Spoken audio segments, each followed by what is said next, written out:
It turns out Microsoft leaked its own documents, Guitar Hero and World of Warcraft could soon be coming to Game Pass, and Modern Warfare 3 Zombie Mode has been revealed. I'm Ash Dixon and this is GINX News. The internet exploded yesterday after a whole ton of juicy gaming leaks surfaced online. From a new Xbox console, unannounced Bethesda games, and Microsoft's ambitions to buy Nintendo, it was all revealed when a bunch of documents from the Microsoft FTC lawsuit were published earlier in the week. Go check out yesterday's video for all the details.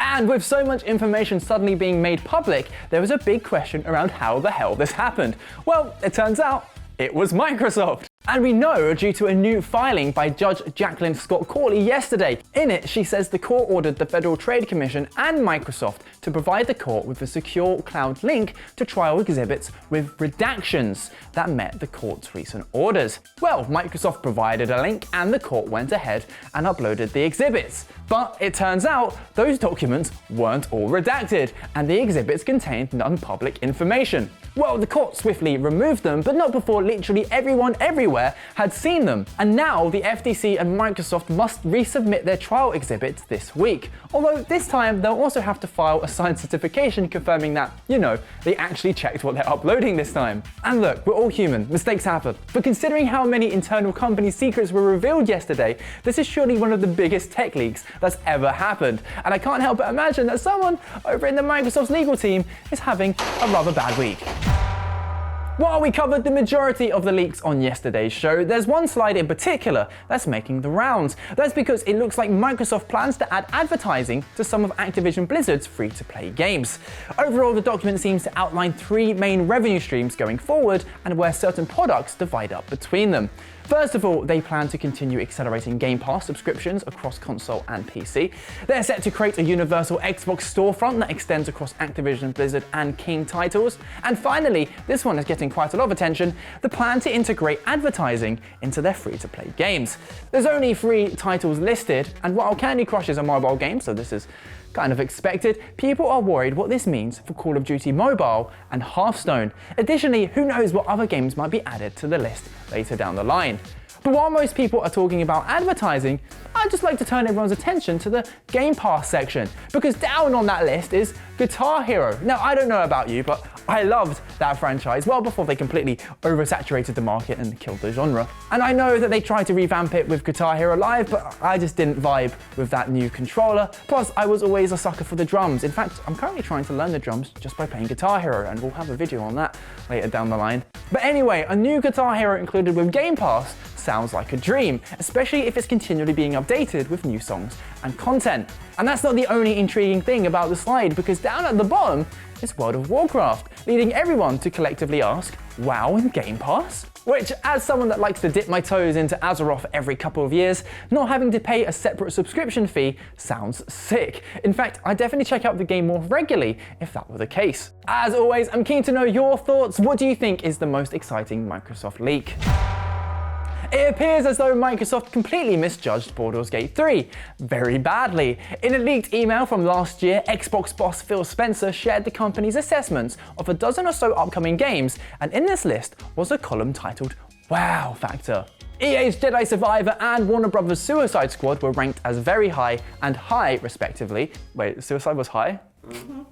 Okay. While the plucky BG3 got a medium. People are also calling out Microsoft for calling it a second-run Stadia PC RPG, but that just means it was originally meant to launch on Stadia before later launching on Game Pass. Well, the game's obviously been a breakaway hit, and any game that allows me to adventure as my stupid D&D character, Johnny Saxon, is the game of the year in my book.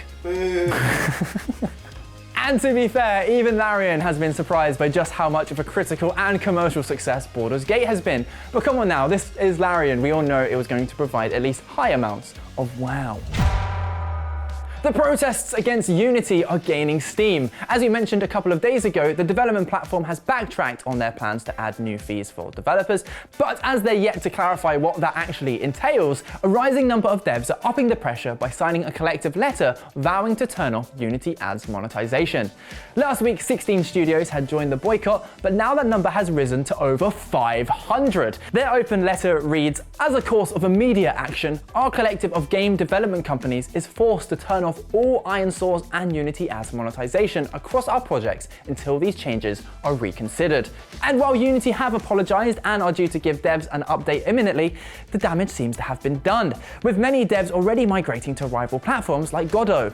In fact, Relogic, the team behind the excellent Terraria, has even donated $100,000 to the engines Godot and FNA with some choice words of their own for Unity. They said, "We unequivocally condemn and reject the recent fee changes proposed by Unity and the underhanded way they were rolled out.